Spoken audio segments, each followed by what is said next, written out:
নমস্কার।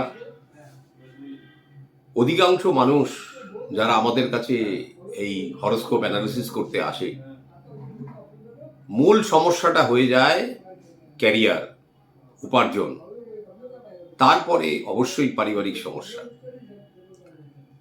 আমার দ্বারা কিছু হচ্ছে না, এইটাই হচ্ছে তাদের মেন বক্তব্য।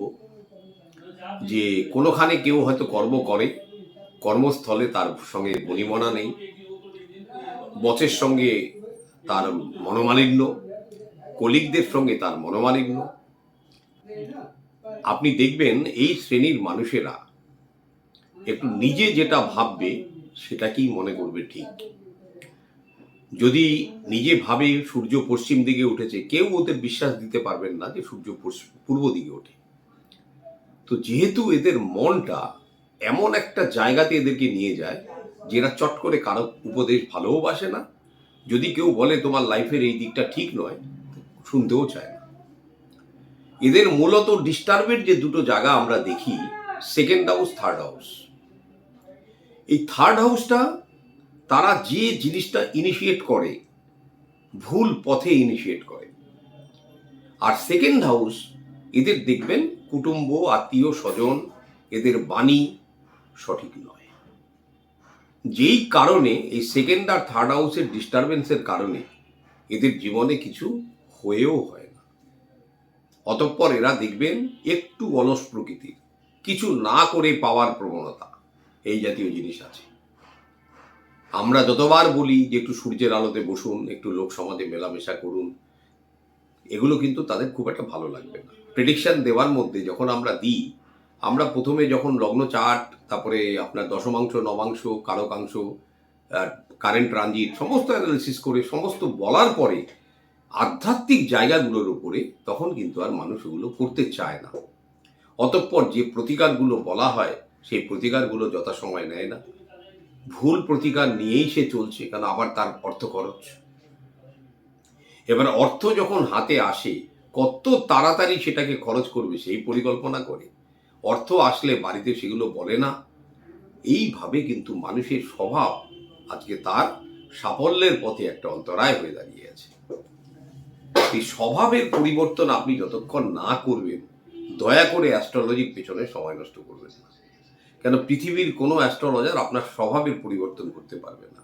এটা আপনার সেলফ ইনিশিয়েটিভ, এবং সেটা আপনার থার্ড হাউস। আপনার লগ্ন একটা আপনার চরিত্র ডিফাইন করেছে, রাশি আপনাকে ডিফাইন করছে আপনি কি ধরনের মানুষ হবেন। কিন্তু আপনার চরিত্রটি এমন একটা বিপরীত ধর্মী যে লগ্ন এবং রাশি দুজনকেই ভায়োলেট করার ফলে আপনার লাইফে আর কিছু হলো না। আপনি যে কোনো দিন একটা মনস্থির করুন যে আমার জীবনে কিছু পরিবর্তন আনবো, চেঞ্জেস। এই চেঞ্জেস করতে গেলে, চেঞ্জ মানে ট্রান্সফর্ম, মানে একটা লাইফ থেকে আরেকটা লাইফে যাওয়া।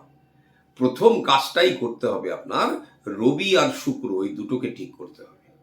রবির এনার্জি মানে হচ্ছে আপনার সোশ্যাল কানেকশন, শুক্রের এনার্জি মানে হচ্ছে আপনার অর্থ আগমনের পথ, আপনার শুদ্ধতা, পরিচ্ছন্নতা, লোক সমাজে মেলার ক্ষমতা এবং অর্থ উপার্জনের বিভিন্ন রকম প্রয়াস। এই দুটো গ্রহকে সন্তুলন করুন। অতঃপর আপনার যে পরিবারের যারা লোকজন, তাদের সঙ্গে সম্পর্কটাকে ভালো রাখুন। যদি বিবাহিত হন, শ্বশুর বাড়িটাকে ঠিক রাখুন।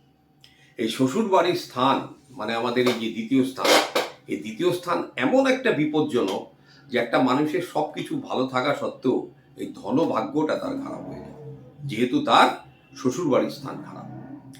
যদি শ্বশুর বাড়ির স্থানকে আপনি ঠিক করতে পারেন, আপনার নিকটতম যারা আত্মীয় তাদের সঙ্গে সম্পর্ক ঠিক রাখতে পারেন, আপনার দেখবেন ধনভাগ্য ইমপ্রুভ করা মানে আপনার 10th হাউস, 11th হাউস, এগুলো সব কোরিলেটেড। মানে প্রতিটা হাউস আরেকটা হাউসের সঙ্গে পরিপূরক বা কোরিলেশন রাখে। তা আপনি দেখবেন যে আপনি নিজে যদি আপনি পরিবর্তিত হতে না চান, কারো পক্ষে কিছু সম্ভব নয়। হাতে কি পড়ে আছেন, কি পড়ে নেই, যদি আপনার কাছে অর্থ ক্ষমতা নাই থাকে, সব কিছু খুলে রাখুন আপাতত, ফিরোজা ছাড়া। যদি ফিরোজা পারেন একটি পড়বেন।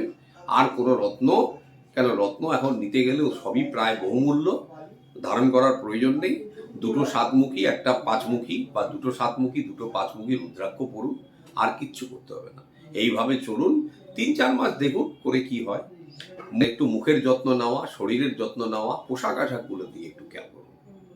নমস্কার, সবাই ভালো থাকুন। ওম নমঃ শিবায়।